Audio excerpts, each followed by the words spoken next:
الرجيم أما بعد أعوذ بالله من الشيطان الرجيم بسم الله الرحمن الرحيم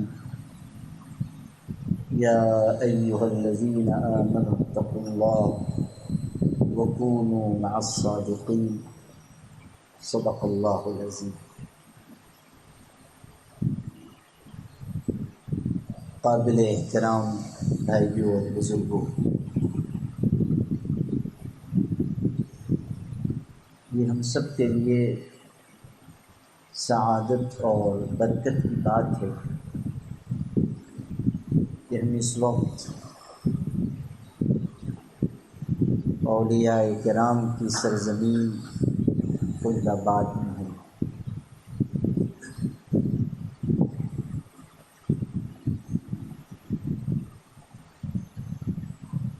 جہاں اللہ تعالیٰ کے نیک بندے بستے ہوں، یہ جہاں وہ آرام فرما رہے ہیں، وہ جگہ ان کے انوار و برکات سے مالا مال ہوتی ہے۔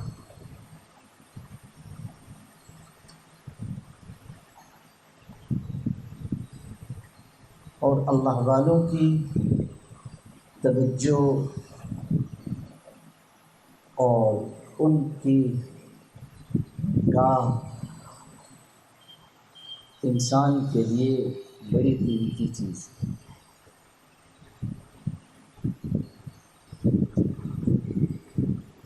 حضرت ابراہیم ادھم رحمۃ اللہ علیہ ایک مرتبہ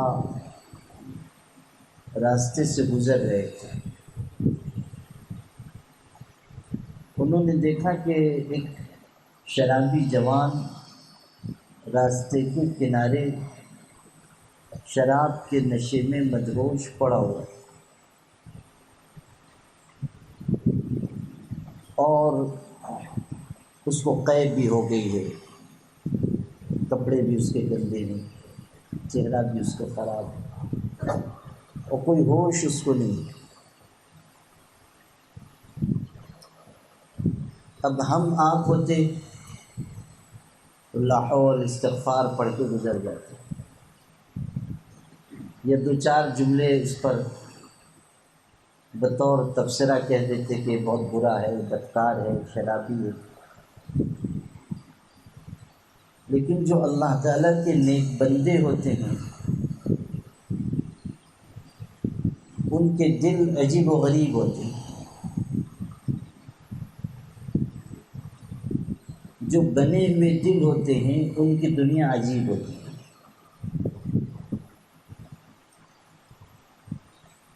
اولیاء کرام بزرگان دین گناہ سے تو نفرت کرتے ہیں لیکن گنہگار سے نفرت نہیں کرتے،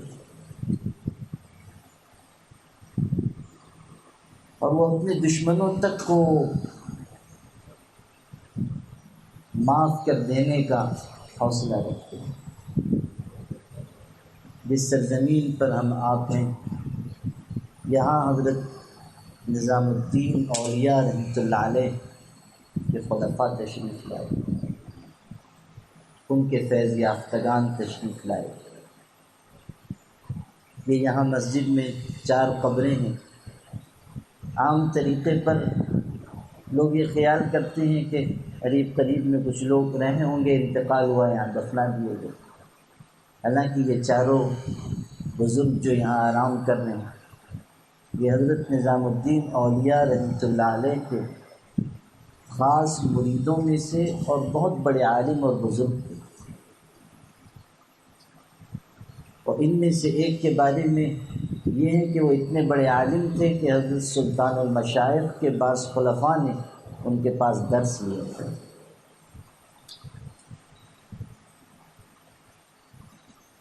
حضرت سلطان المشائخ کے سب سے بڑے خلیفہ تھے حضرت نصیر الدین چراغ دہلوی رحمۃ اللہ علیہ۔ وہ بہت اونچے مقام کے شخص تھے، ایک مرتبہ خلوت میں تھے، اللہ کی یاد میں مشغول تھے۔ ان کا کوئی دشمن تھا، حاسد تھا، مخالف، وہ اندر گھس گیا اور وہ وقت ایسا تھا کہ کسی کو اندر جانے کی اجازت نہیں تھی۔ وہ اندر چلا گیا اور خنجر لے کر گیا تھا، اس نے حضرت پر وار کی اور زخم لگ گیا، خون بہنے لگا۔ جب پر نالے سے خون ان کا باہر گرا تو مریدوں کو خیال ہوا کہ شاید کوئی حادثہ پیش آیا۔ دوڑ کر گئے تو دیکھا کہ ظالم ان پر حملہ کر رہا ہے، اس کو پکڑ لیا۔ وہ لوگ چاہتے تھے کہ اس کو ختم کر دیں یا سزا دیں، حضرت نے فرمایا کہ نہیں، اس کو چھوڑ دو۔ اس کے بعد اپنے خادم سے کہا کہ دیکھو فلاں طاق میں چند اشرفیاں رکھی ہوئی ہوں گی، لے کر آؤ۔ وہ اشرفیاں منگوا کر اس ظالم حاسد مخالف کو دیں اور کہا کہ خنجر چلانے میں تمہارے ہاتھ کو جو تکلیف ہوئی ہوگی اس کے بدل کے طور پر ہے، یہ لے کے چلے گئے۔ اور مریدوں سے کہا کہ اس کو کچھ مت جانے۔ اتنا بڑا دل سوائے اولیاء کے اور کسی کے نہیں ہو سکتا۔ تو حضرت ابراہیم ادھم رحمۃ اللہ علیہ نے اس شرابی کو دیکھا تو وہ اس کے قریب چلے گئے۔ دل میں رحم کا جذبہ آیا اور جا کر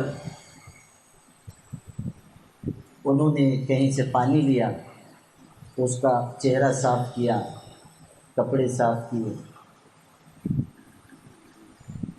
اور اس کے بعد اس کے سرہانے بیٹھ کر اپنے دامن مبارک سے اس کو ہوا دینے لگے کہ ہوش آئے۔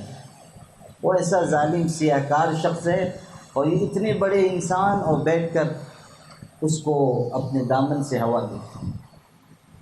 ابراہیم ادھم تو بادشاہ تھے، یہ دور تو ان کا بعد میں آیا، پہلے وہ بادشاہ تھے۔ ایک دن اپنے محل میں سوئے ہوئے تھے، بستر پر تھے، اور محل کی چھت پہ سے کچھ لوگوں کے چلنے کی آواز سنائی دی۔ آواز دے کر پوچھا نیچے سے کون ہے؟ تو لوگوں نے کہا کہ ہم کچھ لوگ ہیں، ہمارا اونٹ گم ہو گیا، وہ ڈھونڈ رہے ہیں۔ وہ ان کو اور غصہ آیا کہ اونٹ ڈھونڈنے بادشاہ کے محل کی چھت پہ چلے آئے، اور انہوں نے زور سے کہا کہ کیسے گستاخ بیوقوف لوگ ہو، بادشاہ کے محل کی چھت پر اونٹ تلاش کرنا بیوقوفی ہے۔ اور اوپر سے آواز آئی کہ اگر بادشاہ کے محل کی چھت پہ اونٹ ڈھونڈنا بیوقوفی ہے تو محل کے اندر رہ کر خدا کو تلاش کرنا اس سے بڑی بیوقوفی ہے۔ وہ خدا کی طرف سے بھیجے ہوئے لوگ تھے، بس دل میں جملہ جا کر لگ گیا۔ انہوں نے بادشاہ چھوڑ دی اور نکلے، اور پھر اس مقام تک پہنچے کہ اولیاء کے سردار بنے۔ وہ اتنے بڑے شخص تھے اور بیٹھ کر اپنے دامن سے اس گنہگار کو ہوا دیتے۔ جب اس کو ہوش آیا اور نگاہ پڑی حضرت پر تو وہ تڑپ گیا اور رونے لگا۔ اس نے کہا کہ آپ کہاں میرے سرہانے بیٹھے؟ وہ تو جانتا تھا، دنیا ان کو جانتی تھی۔ اللہ کے نیک بندے جو ہوتے ہیں اللہ تعالیٰ ان کی محبت دلوں میں ڈال دیتا ہے۔ قرآن میں ہے ان الذین آمنوا وعملوا الصالحات سیجعل لهم الرحمن ودا، کہ جو ایمان لائے اور جنہوں نے اچھے عمل کیے، رحمان ان کے لیے دلوں میں محبت پیدا کرتا ہے۔ دنیا میں بادشاہ جسموں پر حکومت کرتے ہیں اور اللہ کے ولی دلوں پر حکومت کرتے ہیں۔ یہی وجہ ہے کہ آج بھی آپ دیکھیں گے کہ بادشاہوں کے مزارات پہ، ان کے مقبروں پر کوئی نہیں جاتا، لیکن جو فقیر تھے، جو درویش تھے، جنہوں نے دنیا چھوڑ دی تھی، ایک دنیا آج بھی ان کی آخری آرام گاہوں پر جاتی ہے۔ ایک بہت بڑے بزرگ حضرت خواجہ معین الدین چشتی اجمیری رحمۃ اللہ علیہ کے مزار پر حاضر ہوئے تھے، اور انہوں نے کتنا خوبصورت جملہ کہا تھا۔ فرمایا کہ واہ کیا شان ہے، آج بھی دلوں پر راج کرتے ہیں۔ یہ چیز اللہ تعالیٰ دل میں محبت ڈال دیتا ہے۔ ہارون الرشید کتنا بڑا بادشاہ تھا، وہ اتنی بڑی سلطنت کا مالک تھا کہ اس کی سلطنت میں سورج نہیں ڈوبتا تھا۔ ایک مرتبہ اپنی سلطنت میں ایک علاقے میں گیا، استقبال ہوا جیسا بادشاہوں کا استقبال ہوتا ہے، بہت بڑا استقبال تھا۔ اس کا محل تھا، اس میں مقیم ہو گیا۔ چند دن گزرے، اپنی بیوی اپنی ملکہ کے ساتھ محل میں بیٹھا ہوا تھا اور نیچے دیکھ رہا تھا۔ دیکھا کہ ہزاروں لوگ شہر کے باہر کی طرف جا رہے ہیں۔ حیرت ہوئی، سپاہیوں سے پوچھا کیا ہو گیا؟ سپاہیوں نے کہا کہ حضرت عبداللہ ابن مبارک تشریف لا رہے ہیں، ان کے استقبال کے لیے مخلوق ٹوٹی پڑ رہی ہے۔ تھوڑی دیر کے بعد حضرت عبداللہ ابن مبارک شہر میں داخل ہوئے اور ہزاروں لوگ ان کی سواری کے ساتھ ساتھ تھے۔ ان کو چھینک آئی، انہوں نے الحمدللہ کہا۔ اتنا بڑا مجمع تھا کہ سب نے جواب دیا یرحمک اللہ، تو پورا شہر گونج اٹھا اور لوگ محبت و عقیدت میں ایسے بےتاب تھے کہ ایک دوسرے پر گر رہے تھے ان کی سواری کو ہاتھ لگانے کے لیے، برکت حاصل کرنے کے لیے۔ تو بادشاہ کی بیوی، اس کی ملکہ جو بازو میں بیٹھی تھی، اور چند دن پہلے اس نے اپنا استقبال اپنے شوہر کا یعنی بادشاہ کا استقبال دیکھا تھا، وہ یہ منظر دیکھ کر بھی اختیار پکار اٹھی کہ قسم بخدا بادشاہت تو یہ ہے، اصل بادشاہت یہ دلوں پر حکمرانی ہے۔ تو اللہ اپنے نیک بندوں کی محبت دلوں میں ڈال دیتا ہے۔ اور ابراہیم ادہم رحمۃ اللہ علیہ کی محبت دنیا کے انسانوں کے دلوں میں تھی اور زمانہ ان کو جانتا تھا۔ جب یہ اس جوان نے دیکھا اور تڑپ گیا اور رونے لگا، اس نے کہا کہ حضرت آپ بہت بڑے شخص ہیں، آپ میرے پاس نہ بیٹھیے، میں اس لائق نہیں ہوں، میں بہت گنہگار ہوں، آپ فوراً تشریف لے جائیے۔ پھر اپنے کپڑے پہ چہرے پہ نظر پڑی تو کہنے لگا شاید میرے کپڑے بھی آپ ہی نے صاف کیے اور میرا چہرہ بھی آپ نے دھلا ہے، یہ آپ نے کیا کر دیا، یہ تو بہت میرے لیے شرم کی بات ہے۔ اور یہ کہتے ہوئے وہ رونے لگا، اور حضرت کو اس کا رونا دیکھ کر خود بھی رونا آ گیا۔ کیسے نرم دل لوگ ہوتے تھے، رو پڑے اور اس کو سینے سے لگا لیا۔ اب جب انہوں نے اس کو محبت کے ساتھ سینے سے چمٹایا تو اللہ تعالیٰ کی طرف سے الہام ہوا، اللہ تعالیٰ کی طرف سے الہام ہوا اور کہا گیا کہ ابراہیم، جو جوان تمہارے سینے سے چمٹا ہوا ہے، ہم نے اس کو اس زمانے کے اولیاء میں شامل کر لیا۔ اب جب یہ بات انہوں نے سنی، الہام کی یہ بات انہوں نے سنی، تو کہنے لگے، اللہ تعالیٰ سے عرض کیا کہ اللہ تعالیٰ، آپ کو اس کی کون سی ادا پسند آ گئی کہ آپ نے ایک دم سے اس کو اولیاء میں شامل کیا؟ تو جواب جو ملا وہ میں آپ کو سنانا چاہتا تھا۔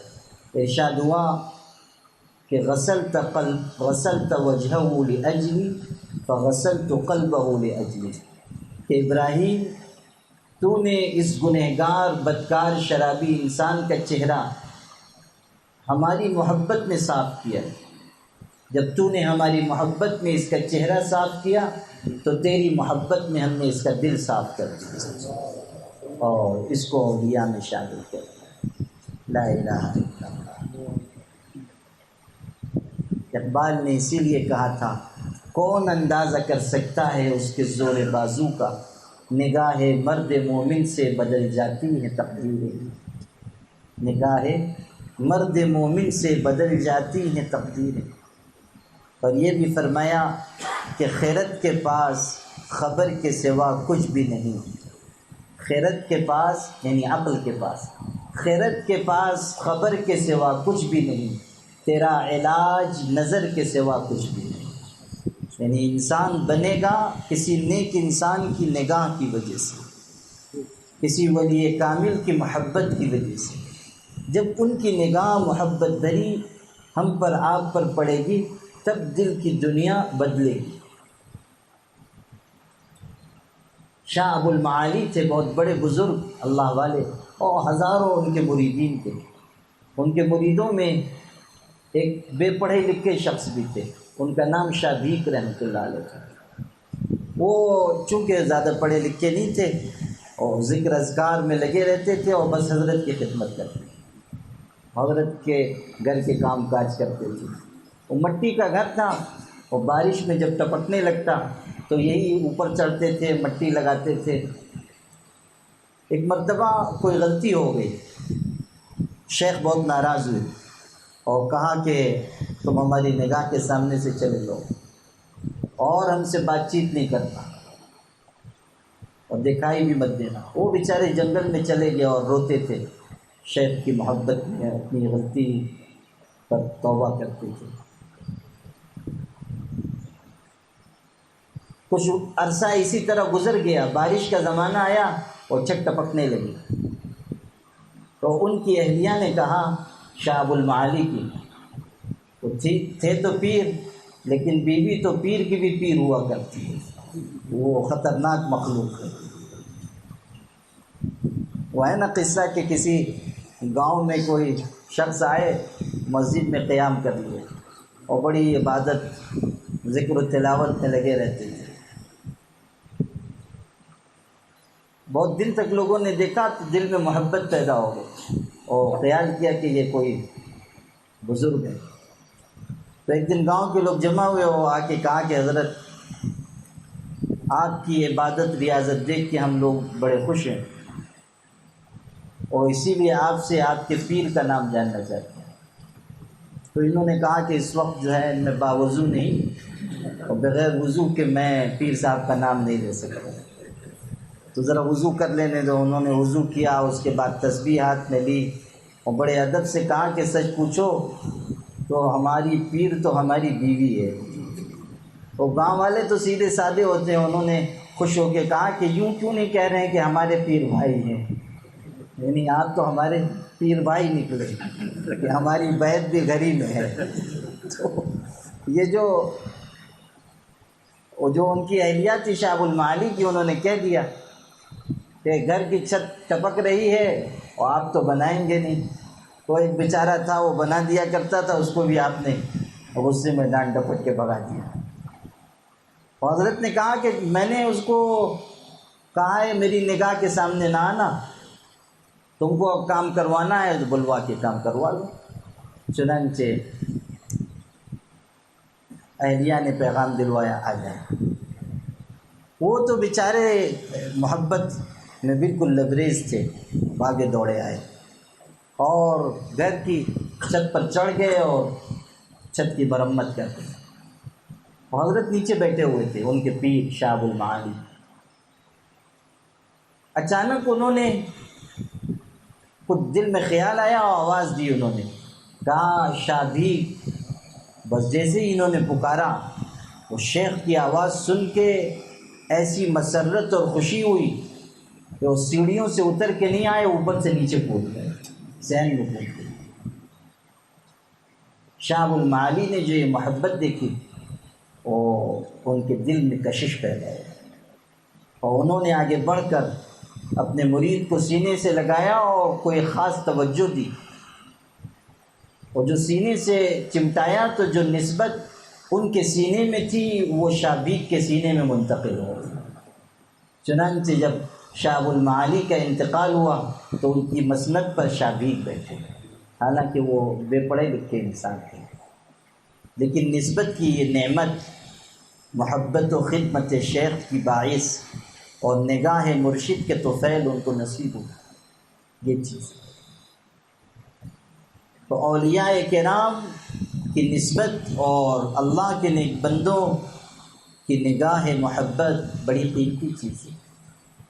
یہ سرزمین کیسی مبارک ہے کہ یہاں 1 2 10 20 نہیں، سینکڑوں اولیاء کرام کے قدم پڑے، اور یہ مسجد بھی کیسی پر انوار اور بابرکات ہے کہ جب حضرت منتجب الدین زرزری زربخش رحمۃ اللہ علیہ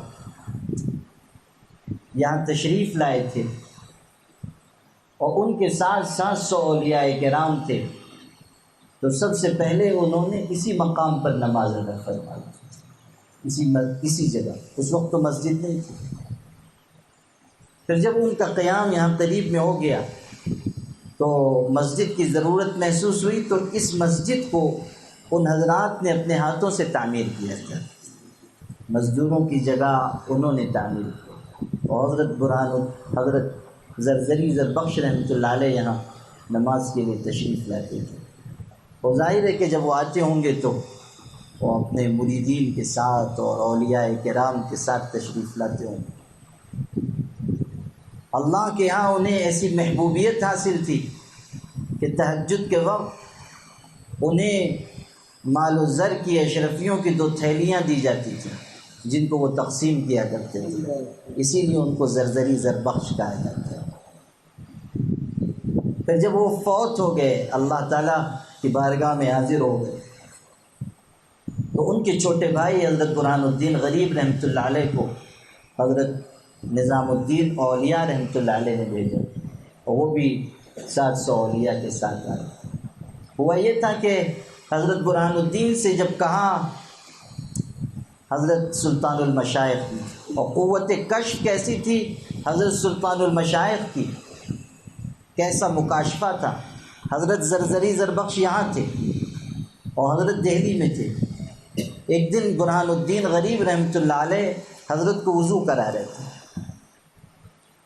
اتنے میں حضرت نے پوچھا کہ بھائی تمہارے بھائی منتجب الدین کتنے برس کے تھے؟ کتنے برس کے تھے؟ الفاظ پہ دھیان دینا۔ کیا کہا؟ کتنے برس کے تھے؟ وہ بس جیسے یہ جملہ حضرت برہان الدین نے سنا، وہ خیال کر لیا کہ بھائی دنیا سے چلے گئے، اس لیے کہ حضرت کہہ رہے ہیں کہ کتنے برس کے تھے۔ بس وہاں سے گھر آئے اور رونے لگے کہ بھائی کا انتقال ہو گیا۔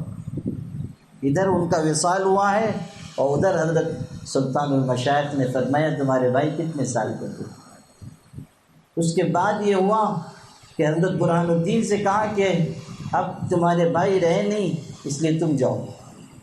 انہوں نے کہا کہ آپ کا حکم سر آنکھوں پر، لیکن آپ کی جوتیوں سے جدا ہونا نہیں چاہتا۔ حضرت نے جوتیاں اتار دی اور کہا جوتیاں ساتھ لے جاؤ۔ کہا کہ آپ کی مجلس سے محروم ہو جاؤں گا۔ حضرت نے فرمایا جتنے لوگ مجلس میں موجود ہیں سب کو لے جاؤ، مجلس بھی لے جاؤ۔ تو جتنے اولیاء تھے اور ان کے خلفاء اور مریدین سب کو ساتھ کر دیا۔ تو جب وہ قافلہ آیا تھا تو انہوں نے بھی سب سے پہلے یہی نماز ادا کی۔ تو جس جگہ اتنے مقبول بندوں کے سر جھکے ہوں وہاں کیسی برکات ہوتی۔ یہ بات سچ ہے کہ اللہ تعالیٰ نیک انسانوں کی برکت سے برے انسانوں کو معاف فرما دیتا ہے۔ اس لیے ہمیں بھی یہ امید رکھنی چاہیے کہ ہم نیک انسانوں کی بستی میں آئے ہیں، اور جہاں نیک انسانوں نے سر جھکایا وہاں ہم نے سر جھکایا ہے، تو اللہ تعالیٰ اس کے طفیل ہماری بھی مغفرت فرمائے گا۔ اس بستی میں آ کر یہ سمجھنا انسان کے لیے آسان ہو جاتا ہے کہ یہ جو عزت کا وعدہ ہے نا، کہ جب نیکی اور تقوی کے راستے پر چلو گے تو دنیا اور آخرت کی عزت ملے گی۔ تو یہاں آ کر دیکھ لیجئے کہ اولیاء نے زہد و تقوی کی زندگی گزاری، اللہ نے انہیں دنیا میں ان کی زندگی میں بھی عزت دی، زندگی کے بعد بھی عزت دی، اور آخرت میں اللہ تعالیٰ انہیں کتنا اونچا مقام عطا فرمائے گا۔ آج کتنے سال گزر چکے، یہ جو آئے تھے یہ 7ویں صدی ہجری کا واقعہ ہے۔ اب کتنے سال گزر گئے، 700 750 سال بیت چکے، لیکن اس کے باوجود اللہ تعالیٰ کے بندے ان کی خوابگاہوں آرام گاہوں پر آ رہے ہیں، ان کو خراج تحسین پیش کر رہے ہیں۔ یہ عزت ایسی ہے جو پیسوں سے حاصل نہیں ہوتی، صرف تقوی سے ملتی ہے۔ کامرانی اور سرخروئی انسان کو اللہ تعالیٰ کے دین پر چل کر ملے گی۔ کوئی انسان شکل و صورت کا برا ہے، پاس میں پیسہ بھی نہیں ہے، مال بھی نہیں ہے، لیکن علم اور تقوی ہے اللہ تعالیٰ اسے عزت دیتا ہے۔ سلیمان ابن عبد الملک بادشاہ تھا، بنو امیہ کا بادشاہ، بنو امیہ خاندان سے، اور بہت شان و شوکت کا انسان تھا۔ جب حج کے لیے پہنچا مکہ مکرمہ تو معلوم کیا کہ عطا ابن ابی رباح کہاں ہیں، بہت بڑے عالم تھے اور دنیا میں ان کا تذکرہ پھیلا ہوا تھا۔ وہ کہا مجھے ملنے کا اشتیاق ہے، کہاں ہے؟ لوگوں نے کہا حرم شریف میں فلاں جگہ حلقہ ان کا لگتا ہے۔ یہ گئے، وہاں بہت بڑا مجمع تھا، بادشاہ کی ملاقات ہوئی۔ بادشاہ نے دیکھا کہ ان کا سر کشمش کی طرح، یہ ان کی سیرت میں لکھا ہوا ہے، بال بکھرے ہوئے ہیں، نہ پاس میں اچھا لباس ہے، نہ درہم نہ دینار، اور کہتے ہیں کہ ایک حصہ ان کے جسم کا مفلوج بھی تھا، شکل صورت بھی اچھی تھی۔ سلیمان ابن عبد الملک نے دیکھا، حیران ہو گیا، کہنے لگا آپ ہیں عطا کہ جن کا تذکرہ ساری دنیا میں پھیلا ہوا ہے؟ انہوں نے کہا کہ ہاں، یقولون ذالک، کیسا خوبصورت جواب دیا۔ کہنے لگے کہ ہاں لوگ ایسے ہی کہتے ہیں، یہ نہیں کہا کہ ہاں میں وہی ہوں۔ اولیاء میں فخر نہیں ہوتا ہے، اولیاء میں بڑائی کا جذبہ نہیں ہوتا ہے۔ جو اللہ سے محبت کرنے والا ہوگا وہ جھکنے والا ہوگا، وہ تکبر کرنے والا نہیں ہوگا۔ تکبر کرنے والوں کا انجام تو بہت برا ہے۔ ایک بزرگ کہتے ہیں کہ میں فلاں علاقے میں گیا ہوا تھا، میری نظر پڑی ایک بہت ہی حسین و جمیل شخص تھا، جوان وجیح و شکیل، اور ایسی اس کی شکل و صورت اور حسن و جمال کہ کبھی میں نے ویسا حسن و جمال اور ویسا صحت مند تندرست انسان نہیں دیکھا۔ اور میں اس کو غور سے دیکھنے لگا تو اس نے مجھ سے کہا کہ بزرگ کیا دیکھتے ہو، کیوں اتنی غور سے دیکھ رہے ہو؟ تو ان بزرگ نے کہا کہ تمہیں دیکھ کر حیرت ہو رہی ہے کہ تم کیسے خوبصورت، صحت مند، تندرست، توانا ہو۔ اس شخص کے دل میں تکبر بھرا ہوا تھا، پلٹ کر اس نے کہہ دیا کہ تم کو تعجب ہو رہا ہے تو یہ کیا بات ہے، مجھ پر تو اللہ تعالیٰ کو بھی تعجب ہے۔ بس یہ گستاخی کا جملہ زبان سے نکلا۔ وہ بزرگ کہتے ہیں کہ میں ابھی وہاں کھڑا ہوا تھا اور اتنے میں اس کی شکل بری ہونا شروع ہوئی، اور وہ اونچے قد و قامت کا تھا تو قد چھوٹا ہونا شروع ہوا، یہاں تک کہ صرف ایک بالش کا رہ گیا۔ اس کے گھر والوں کو خبر دی گئی تو وہ آئے اور اس کو اپنی آستین میں ڈال کر لے کر گئے۔ اللہ نے دنیا میں دکھایا کہ تکبر کا انجام کیا ہے۔ ان الذین یستکبرون عن عبادتی سیدخلون جہنم داخرین، قرآن میں کہا گیا کہ جو لوگ تکبر کے راستے پر چلتے ہیں منہ کے بل جہنم کی آگ میں ڈالے جائیں گے۔ مال پر تکبر، اولاد پر، علم پر، شہرت پر، عزت پر، یہ سب ایسی بنیادیں ہیں کہ جو ختم ہو جانے والی ہیں، اور تکبر اللہ کی نگاہ میں بہت بری چیز ہے۔ اس لیے عاجزی اختیار کرو میرے بھائیوں، چھوٹے بن کر جینا سیکھو اور خدمت کا ذوق پیدا کرو اور اپنے اندر فروتنی پیدا کرو، جھکاؤ۔ حضور صلی اللہ علیہ وسلم تشریف رکھتے تھے تو ایک شخص آئے، حضرت میں تو بہت روب تھا، بڑے بڑے لوگ بات نہیں کر پاتے تھے، چہرے پہ نظر پڑتی تھی اور ایسا چہرہ تھا کہ انسان دنگ رہ جاتا تھا۔ نگاہ برق نہیں، چہرہ آفتاب نہیں، وہ آدمی ہے مگر دیکھنے کی تاب نہیں۔ نگاہ برق نہیں، چہرہ آفتاب نہیں، وہ آدمی ہے مگر دیکھنے کی تاب نہیں۔ حضرت عمرو بن العاص مشہور صحابی ہیں، حضور کے وصال کے بعد فرماتے تھے کہ اگر کوئی مجھ سے حضور کا حلیہ پوچھے، شکل و صورت پوچھے، میں بتا نہیں سکتا۔ اس لیے نہیں بتا سکتا کہ لم اکن اطیق ان املا عینی، کبھی میں نے حضرت کو نظر بھر کر نہیں دیکھا، ایسا چہرہ تھا کہ نگاہ نہیں ٹکتی تھی۔ اور انسان پر رعب و دبدبا دہشت طاری ہو جاتی تھی. تو کوئی شخص آئے اور کچھ بات کہنا چاہی لیکن خوف زدہ ہو گیا اور رعب طاری ہو گیا، کانپنے لگے. حضور صلی اللہ علیہ وسلم نے محسوس کیا. اب دیکھیے، آپ تو سب سے اونچے تھے، آپ سے بڑا کائنات میں اور کون ہوگا؟ خلق خدا میں سب سے اونچا مقام اگر کسی کو حاصل ہے تو ہمارے آقا حضرت محمد مصطفیٰ صلی اللہ علیہ وسلم. جگر نے کہا تھا نا، یوں تو دنیا میں پیغمبر بھی نبی بھی آئے، مصلح ملی و ملکی و رشی بھی آئے، حق کے جوئندہ و حق کے ولی بھی آئے، واقف و محرم سر ازلی بھی آئے. آئے دنیا میں بہت پاک و مکرم بن کر، آیا نہ کوئی مگر رحمت عالم بن کر. یہ شان تو صرف حضور صلی اللہ علیہ وسلم. آپ تشریف لائے تو کائنات میں جان پیدا ہوئی، اس کی زندگی نے زندگی کو زندگی بخشی، گلوں کو رنگ، مہر و ماہ کو تابندگی بخشی.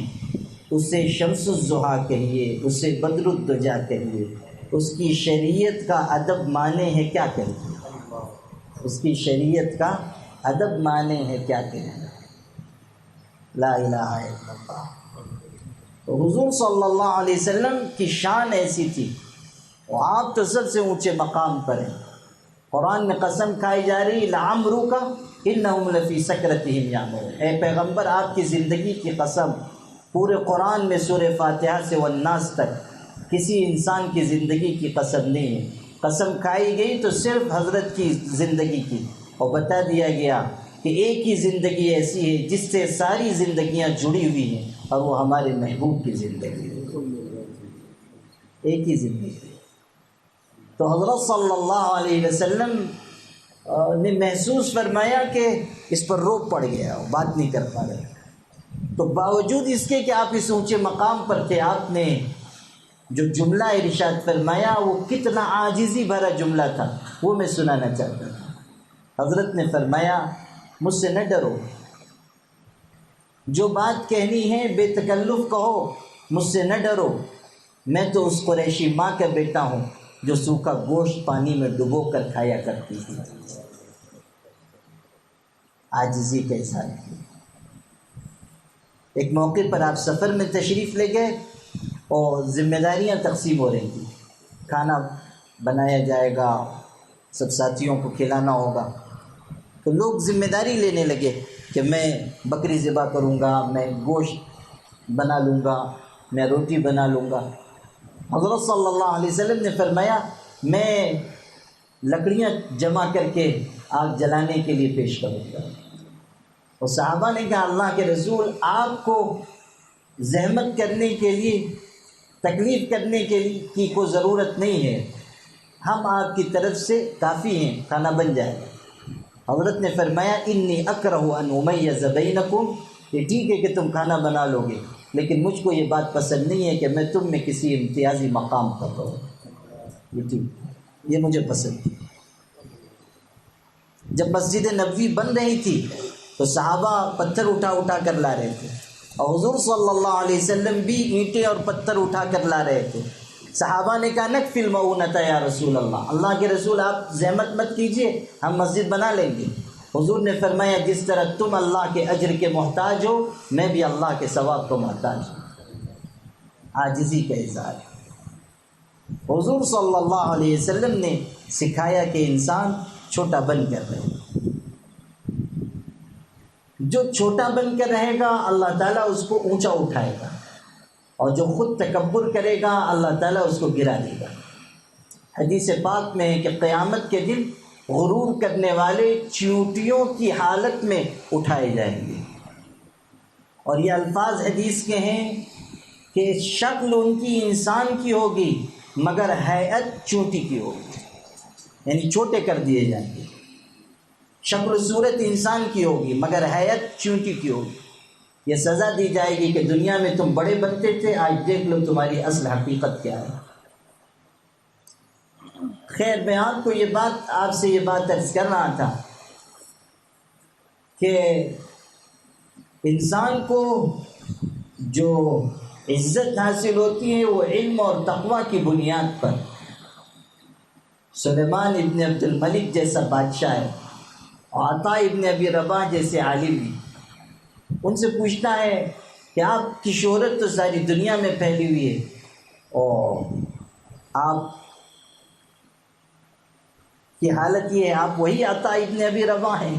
تو حضرت نے کہا کہ ہاں لوگ ایسا کہتے ہیں، یہ نہیں کہا کہ میں ہوں۔ پھر بادشاہ نے پوچھا آپ کو یہ مقام کیسے حاصل ہوا؟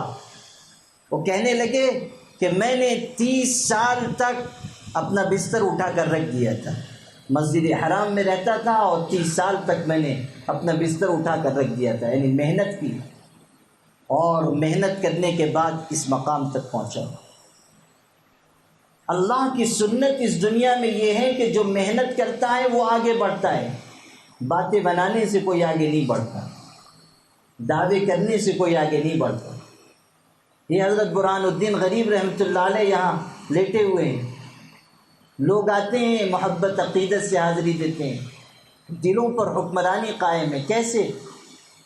ان کی سیرت میں ہے جب یہاں تشریف لائے تھے اور اتنا مجاہدہ کیا کہ 25 سال تک عشاء کے وضو سے فجر کی نماز ادا فرمائی۔ امام ابو حنیفہ رحمۃ اللہ علیہ جن کی فقہ پر ہم لوگ عمل کرتے ہیں، ساری دنیا میں ان کی شہرت ہے اور ان کی ذہانت، ان کی فقاہت ساری دنیا میں بے مثل سمجھی جاتی ہے۔ عرصہ دراز تک وہ عشاء کے وضو سے فجر کی نماز پڑھتی ہیں۔ سعید ابن المسیب رحمۃ اللہ علیہ بزرگ ہیں، تابعی ہیں، کہتے ہیں میری زندگی کے 40 سال ایسے گزرے کہ میں نے کبھی کسی فرض نماز کی اذان مسجد سے باہر نہیں سنی۔ یہ نہیں کہا کہ تکبیر اولیٰ کے ساتھ نماز پڑھی، بلکہ یہ فرمایا کہ میں نے 40 سال تک کبھی کسی فرض نماز کی اذان بھی مسجد سے باہر نہیں سنی۔ اور فرمایا کہ ایک وقت تھا مدینے میں رہتے تھے، مدینہ منورہ میں ایک فتنہ پیدا ہو گیا تھا۔ اس وقت لوگ گھروں میں قید ہو گئے تھے، مسجد میں کوئی نہیں آتا تھا، اذان نماز سب رکی ہوئی تھی۔ میں نے گھر میں چھپنے کے بجائے مسجد میں چھپنا پسند کیا تاکہ جماعت نہ چھوٹے، لیکن کوئی آتا نہیں تھا، میں اکیلا ہوتا تھا، تو اذان میں دے لیتا تھا اور نماز اکیلا پڑھتا تھا، تو اقامت کی آواز میں روز اطہر سے سناتا تھا اور نماز پڑھتا تھا۔ اس زمانے میں بھی نماز، مسجد کی نماز نہیں چھوڑی۔ آپ تصور کیجیے، محنت کرنے والے آگے بڑھتے ہیں۔ ہماری حالت یہ ہے کہ ہم معمولات کے پابند نہیں، تلاوت کے پابند نہیں، نماز فجر کے پابند نہیں، تہجد میں اٹھنے کے عادی نہیں۔ تہجد کا وقت جو عین قرب الہی کا وقت ہے، ہم پڑے سو رہے ہیں۔ اتنی لمبی راتیں ہوتی ہیں سردی کی، آدمی چاہے اطمینان سے اٹھ سکتا ہے۔ حضور نے فرمایا الشتاء غنیمۃ المؤمن طال لیلہ فقامہ وقصر نہارہ فصامہ، کہ سردی کا زمانہ تو مومن کے لیے غنیمت کا زمانہ ہے، کہ اس کی رات لمبی ہوتی ہے تو وہ رات کو تہجد پڑھتا ہے، اور دن چھوٹا ہوتا ہے تو دن میں روزہ رکھتا ہے، یہ غنیمت کا زمانہ ہے۔ لیکن سردی کے زمانے میں تہجد تو دور کی بات ہے، فجر کی نماز بھی ہم نہیں پڑھ رہے، قضا کرتے ہیں۔ میرے والد صاحب رحمۃ اللہ علیہ کہتے تھے، اور مجھے ان کا یہ جملہ نہیں بھولتا، فرماتے تھے کہ یہ امت رات کو ٹی وی دیکھ کر گنہگار ہو کر سوتی ہے۔ وہ 30-35 سال پہلے فرماتے تھے کہ یہ امت رات کو ٹی وی دیکھ کر گنہگار ہو کر سوتی ہے اور صبح فجر کی نماز قضا کر کے گنہگار ہو کر اٹھتی ہے۔ اس امت کا سونا بھی گناہ پر ہے اور جاگنا بھی گناہ پر ہے، اور جب امت کا سونا اور جاگنا دونوں گناہ پر ہو تو پھر اللہ کی رحمت اس کو کیسے مل سکتی ہے؟ غور کر لیجیے، اس زمانے میں تو ٹی وی ہوتا تھا، اب تو موبائل ہے، آدھی رات تک لوگ موبائل میں لگے ہوئے ہیں، اور موبائل کے فتنوں میں مبتلا ہو کر اپنے نام اعمال کو گناہوں کے بوجھ سے بوجھل بنا رہے ہیں۔ اور قیامت کے دن جب وہ ننگی عریاں تصویریں پیش کی جائیں گی جو ہم دیکھ رہے ہیں، تو اللہ کی بارگاہ میں ہم کیا جواب دے سکیں گے؟ کسی نہ کسی موڑ پر قیامت کے دن حضور اکرم صلی اللہ علیہ وسلم کا سامنا ہوگا۔ حضرت صلی اللہ علیہ وسلم تو کائنات میں سب سے زیادہ باحیا انسان تھے۔ جب بتایا جائے گا کہ آپ کے امتی نے ایسے ایسے گندے کام کیے ہیں تو آپ کا دل کتنا دکھے گا۔ سیدنا عمر ابن خطاب رضی اللہ تعالیٰ جب تشریف لے گئے تھے بیت المقدس کی فتح کے موقع پر، اور بہت بڑے مجمع نے ان کا استقبال کیا، اور اسی وقت بعض لوگوں نے چاہا تھا کہ کپڑا ذرا اچھا پہن لیں، اس لیے کہ کپڑوں میں پیبند لگا تھا، اور سواری ایک ہی تھی، غلام سوار ہوتا تھا، پھر وہ سوار ہوتے تھے۔ پیش کیا گیا اصیل عربی گھوڑا، اس پہ سوار ہو جائے۔ انہوں نے نظر بھر کر لوگوں کو دیکھا جنہوں نے پیش کیا تھا، اور کہا ہرگز میں اس کو قبول نہیں کروں گا، اور میں سخت سزا دیتا اگر تمہارا خیال نہ ہوتا۔ پھر ارشاد فرمایا اور تاریخی جملہ کہا کہ ان اللہ اعزنا بالاسلام ومہما طلبنا العز فی غیرہ یذلنا اللہ۔ اللہ نے ہمیں جو عزت دی ہے وہ اسلام کی بدولت دی ہے، اور ہم اسلام چھوڑ کر جب کہیں کسی اور ذریعے سے عزت تلاش کریں گے تو اللہ تعالی ہم کو ذلیل کر دے گا، ذلیل کر دے گا۔ اسی شان کے ساتھ چلے، اور بہت بڑے مجمع نے استقبال کیا، اور عیسائیوں کا بھی بہت بڑا مجمع تھا، ان کے بڑے بڑے پوپ، پادری، علماء سب آئے ہوئے تھے۔ حضرت نے لوگوں سے کہا کنارے ہو جاؤ، مجھ کو میرے ساتھی ابو عبیدہ سے ملنا ہے، شام کے گورنر تھے، حاکم۔ حضرت ابو عبیدہ ابن الجراح امین الامت تھے۔ حضور نے فرمایا ہر امت کا کوئی امین ہوتا ہے، اور میری امت کے امین ابو عبیدہ ہے۔ حضور نے ارشاد فرمایا تھا ان کی شان۔ بوقت انتقال حضرت عمر کہہ رہے تھے کہ اگر آج میرے دوست ابو عبیدہ زندہ ہوتے تو میں اپنے بعد خلافت کی وصیت انہی کے حق میں کرتا۔ وہ فوت ہو گئے تھے، دنیا سے تشریف لے جا چکے تھے، کہا کہ اگر زندہ ہوتے تو میں انہی کے حق میں وصیت کرتا۔ بہت اونچی شان کے انسان تھے۔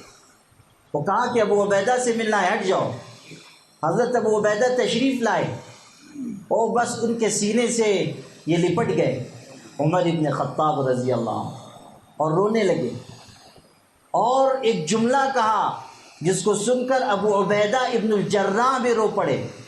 کہنے لگے کہ ابو عبیدہ، مجھ کو یہ خیال ہوتا ہے کہ ہم دنیا سے رخصت ہو کر جائیں گے، حضور سے ملاقات ہوگی، حضور نے ہم سے پوچھ لیا کہ میرے بعد تم کیا کر کے آئے ہو، تو ہم کیا جواب دیں گے۔ بس یہ سننا تھا کہ ابو عبیدہ ابن الجراح رو پڑے، اور دونوں ساتھی ایک دوسرے کے گلے لگے ہوئے رو رہے۔ ابو عبیدہ نے کہا حضرت آپ کنارے آ جائیے، چلیے ہم کنارے چلیں۔ وہ جی بھر کے رو رہے، چنانچہ دونوں کنارے چلے گئے، اور روایت میں کہ ایک درخت کے نیچے کھڑے ہو کر دونوں نے ایک دوسرے کو تھاما اور روتے رہے، آنکھ سے آنسو گر رہے۔ نہ یہ کچھ کہتے ہیں نہ وہ کچھ کہتے ہیں، دونوں کے دل میں بس یہ خیال ہے کہ دنیا سے جائیں گے اور حضرت سے ملاقات ہوگی۔ اور حضرت نے پوچھا کہ تم میرے بعد کیا کر کے آئے ہو، کیا جواب دیں گے؟ حالانکہ حضرت عمر ابن خطاب کی کیا شان تھی، کیسی زندگی انہوں نے گزاری، کیسا زہد و تقویٰ تھا۔ اس زمانے میں جب آدھی دنیا پر حکمرانی تھی، منبر نبوت پر خطبہ دینے کے لیے کھڑے ہوئے، راوی بیان کرتا ہے میں نے گنا تو ان کے کپڑے میں 17 پیبند لگے ہوئے تھے، تو آدھی دنیا کا حکمران۔ آپ تصور کیجئے زندگی کیسی گزار کر گئے۔ جب ان کو خنجر مارا گیا تھا، فجر کی نماز پڑھا رہے تھے مصلی پر، حضور کے مصلی پر نماز پڑھا رہے تھے، اور خنجر مارا گیا، اور زخمی ہو کر گرے۔ اس وقت بھی نماز کی اتنی فکر تھی کہ حضرت عبد الرحمن ابن عوف کو اشارہ کیا تم نماز پڑھا دو۔ انہوں نے نماز مکمل کرائی۔ پیچھے کے لوگوں کو تو اندازہ بھی نہیں ہو سکا کہ کیا حادثہ پیش آ گیا، اور نماز کے بعد جب ان کو اٹھایا گیا اور خون گر رہا تھا تو لوگوں کو اندازہ ہوا کہ ایسا حادثہ پیش آ گیا۔ اب لے کر ان کو چلے، گھر لایا گیا۔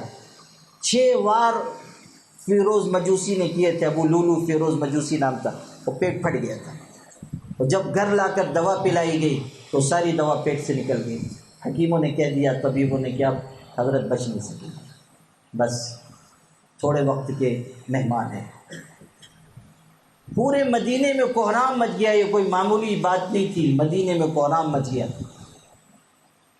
اور صحابہ حاضر ہونے لگے دیکھنے کے لیے۔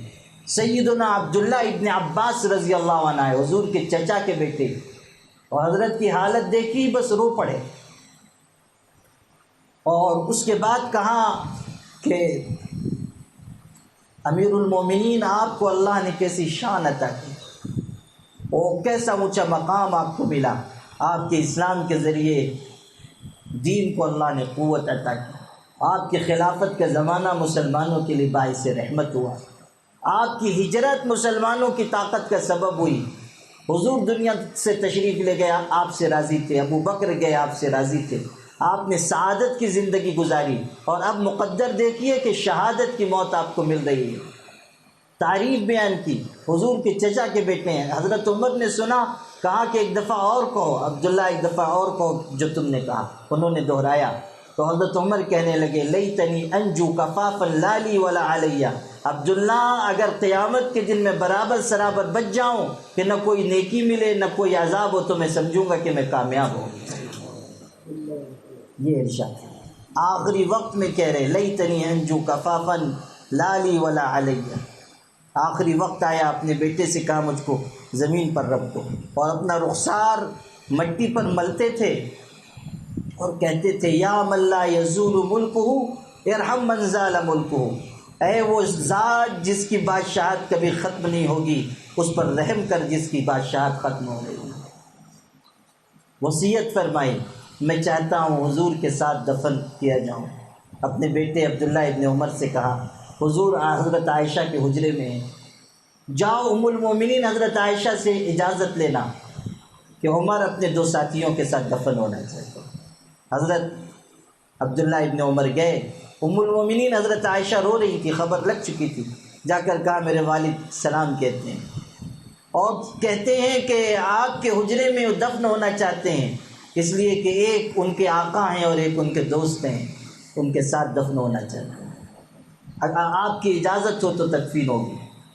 ام المومنین نے کہا، اور کیا ظرف تھا ہماری ماں کا اور کیا دل تھا ان کا، کہا کہ یہ جگہ میں نے اپنے لیے رکھی تھی، اس لیے کہ یہاں ایک تو میرے سرتاج آرام کر رہے ہیں اور ایک میرے والد آرام کر رہے ہیں، میں چاہتی تھی کہ اس جگہ میں دفن ہوں، لیکن عمر ابن خطاب ایسے ہیں کہ ان کی فرمائش رد نہیں کی جا سکتی، جاؤ کہہ دینا کہ میں نے اجازت دی ہے، اجازت ہے۔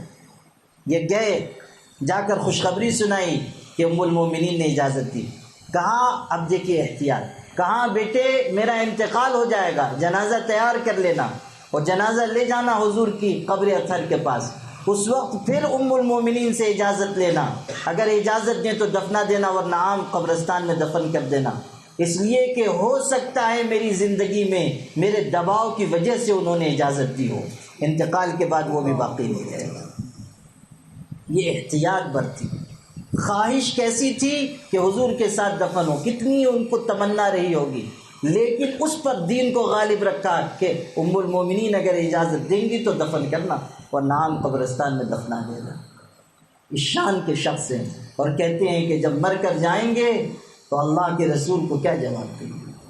اور ابو عبیدہ رضی اللہ عنہ کی حالت کیا ہے، جب حضرت تشریف رکھتے تھے وہاں عمر ابن خطاب رضی اللہ عنہ، تو بہت سے لوگوں نے اپنے اپنے گھر دعوت کی، ابو عبیدہ نے نہیں بلایا۔ ایک دن انہوں نے بے تکلفی سے کہہ دیا کہ سب مجھ کو لے جا رہے ہیں، تم میرے سب سے گہرے دوست ہو، تم نے دعوت نہیں کی۔ اور انہوں نے کہا کہ حضرت آ جائیے، آپ کا گھر ہے، لیکن آپ میرے آئیں گے تو آپ کو رونا آئے گا۔ کہا اچھا فلاں دن آؤں گا۔ آئے، دیکھا کہ ایک چھوٹا سا کمرہ ہے، شام کے حاکم میں، اس زمانے میں شام زرخیز علاقہ تھا، وہاں بڑی دولت پھیلی ہوئی تھی، اور اس کے گورنر ہیں۔ گھر میں گئے تو دیکھا کوئی سامان نہیں، صرف گھوڑے پر رکھی جانے والی زین موجود ہے اور مٹی کا ایک پیالہ ہے، کھانے کے لیے کوئی چیز نہیں ہے، گھر کا کوئی ساز و سامان نہیں ہے، چھت اتنی نیچی ہے کہ سر کو لگتی ہے۔ حضرت عمر کو انہوں نے بٹھایا، اس کے بعد طاق پر ہاتھ ڈالا، کچھ سوکھی روٹیوں کے ٹکڑے تھے، وہ نکال کر انہوں نے لکڑی کے پیالے میں پانی رکھا اور وہ سوکھی روٹیاں اس میں ڈبو دی، اور کہا کہ حضرت جو میں کھاتا ہوں وہی آپ کو کھلا سکتا ہوں، اللہ کا نام لیجیے اور کھائیے۔ حضرت عمر بن خطاب وہ روٹیاں کھاتے تھے اور روتے جاتے تھے اور کہتے تھے کہ واللہ ہم میں سے ہر شخص حضور کے بعد کچھ نہ کچھ بدل گیا سوائے ابو عبیدہ تمہارے کہ تم اسی حالت پر زندہ ہو جس پر حضور ہم کو چھوڑ کر گئے تھے۔ تعریف کرتے تھے اور آنکھوں سے آنسو گرتے تھے۔ تو ان کی حالت تو یہ تھی کہ وہ سوچ رہے ہیں کہ ہم جائیں گے اللہ کے ہاں، اللہ کو کیا جواب دیں گے، حضور صلی اللہ علیہ وسلم سے ملاقات ہوگی، کیا کہہ سکیں گے۔ کبھی ہم نے بھی غور کیا کہ ہم کیا جواب دہی کریں گے، اور ہمارے گندے اعمال جب پیش کیے جائیں گے حضور صلی اللہ علیہ وسلم کی نگاہ بھی پڑے گی، کیا کتنی ان کے دل کو تکلیف ہوگی۔ اقبال کیسے سوز و گداز رکھنے والے انسان تھے اور ان کا دل کیسا نازک تھا، اسی کیفیت کو محسوس کر کے انہوں نے کہا تھا کہ گر تمہیں بینی حسابم ناگزیر از نگاہ مصطفیٰ پنہا بگیر، کہ اللہ اگر قیامت کے دن حساب لینا ضروری ہی ہے تو اتنا احسان کر دینا کہ ہمارے آقا کی نگاہ سے چھپا کر حساب لینا، کہ ہم ان کو کیا جواب دیں گے، نگاہ سے چھپا کر، از نگاہ مصطفیٰ پنہا بگیر، ان کی نگاہ سے چھپا کر حساب لینا۔ اللہ اکبر۔ تو میرے عزیزوں، میرے بھائیوں، اولیاء کرام کی سرزمین پر آ کر اپنا ایمان و یقین بھی تازہ کیجیے اور اس چیز کا احساس بھی کیجیے کہ غفلت کے ساتھ گزرنے والے دن، غفلت کے ساتھ گزرنے والی راتیں ہمارے لیے آخرت میں تباہی کا باعث ہوں گی۔ ہمیں بدلنا ہوگا، ہمیں آگے بڑھنا ہوگا، ہمیں محنت کرنی ہوگی، معمولات کی پابندی کیجیے، اللہ والوں کی خدمت میں جا کر رہنا سیکھیے۔ یہ رسمی تعلق نہیں چلے گا کہ ہم فلاں بزرگ سے بیعت ہیں، بس نہ ان کو کبھی خط لکھتے ہیں، نہ ان کے ساتھ جا کر رہتے ہیں، نہ ان سے کوئی ہمارا رابطہ ہے، بس ہم ان سے بیعت ہیں۔ اس سے اصلاح نہیں ہوگی۔ نظام یہ ہے کہ اپنے شیخ کی خدمت میں جا کر رہیے، ان سے کامل درجے کی محبت کیجیے، ان سے مراسلت کیجیے، خطوط لکھیے، جواب آئے اس پر عمل کیجیے، اور اپنے آپ کو اس سانچے میں ڈھالیے جو ہمارے بزرگوں اور مشائخ کا تھا، کہ اسی میں ڈھل کر انسان بنتے ہیں۔ بہت ہم نے پڑھ لیا، کتابیں مطالعہ کر لی، بہت ہم کو معلومات حاصل ہو گئی، اس سے دل کی دنیا نہیں بنتی۔ دل کی دنیا بدلتی ہے اللہ والوں کی صحبت سے۔ علامہ سید سلیمان ندوی رحمۃ اللہ علیہ کتنے بڑے شخص تھے، جب مرید ہوئے اور جب بیعت کی تب دل کی دنیا میں ایسا انقلاب آیا کہ اپنے مرشد کے بارے میں فرمایا کہ وہ سیاہیاں بھی سمٹ گئی، وہ ہوا کے رخ بھی بدل گئے، تیرا ہاتھ ہاتھ میں آ گیا کہ چراغ راہ کے جل گئے۔ یہ کیفیت پیدا ہوتی ہے جب انسان مخلصانہ اپنے شیخ، اپنے مرشد کی خدمت میں رہے اور کسی صاحب دل سے اپنا تعلق جوڑے رکھے اور ان کی ہدایت پر عمل کرے۔ تو اس لیے آپ سب بھائیوں سے میری گزارش ہے کہ زندگی کا جتنا حصہ باقی رہ گیا ہے اس کو قیمتی بنائیے اور ایک مرتب زندگی گزاریے۔ یہ غفلت کی زندگی، لاپرواہی کی زندگی، جانوروں کی سی زندگی کے بس وقت گزرتا رہے، میرے بھائیوں، اس میں ہم سب کا بہت نقصان ہے۔ اپنی زندگی کو ایک نیا رخ دیجیے، اپنے اندر ایک نیا عزم پیدا کیجیے اور آگے سے آگے بڑھنے کی عادت ڈالیے۔ بہت سے لوگ ہیں ماشاءاللہ، بہت ذکر کر رہے ہیں اور اعمال میں جڑے ہوئے ہیں اور خوشی ہوتی ہے، لیکن اسی پر قناعت مت کیجیے، اس کے اور آگے بڑھیے تاکہ اللہ تعالیٰ آپ کو اور بلند مرتبہ عطا کرے، اپنی دوستی کا اور اونچا مقام عطا کرے۔ آگے بڑھیے، سب اس پر عمل کریں گے انشاءاللہ۔ اللہ تعالیٰ ہم سب کو اعمال صالحہ کی توفیق عطا فرمائے اور اللہ تعالیٰ آج کی اس مجلس کو بے انتہا قبول فرمائے۔ آپ حضرات میں سے جن کو وضو کرنا ہو وضو کر لیں، اور معذور بھی اگر سب لوگ یہاں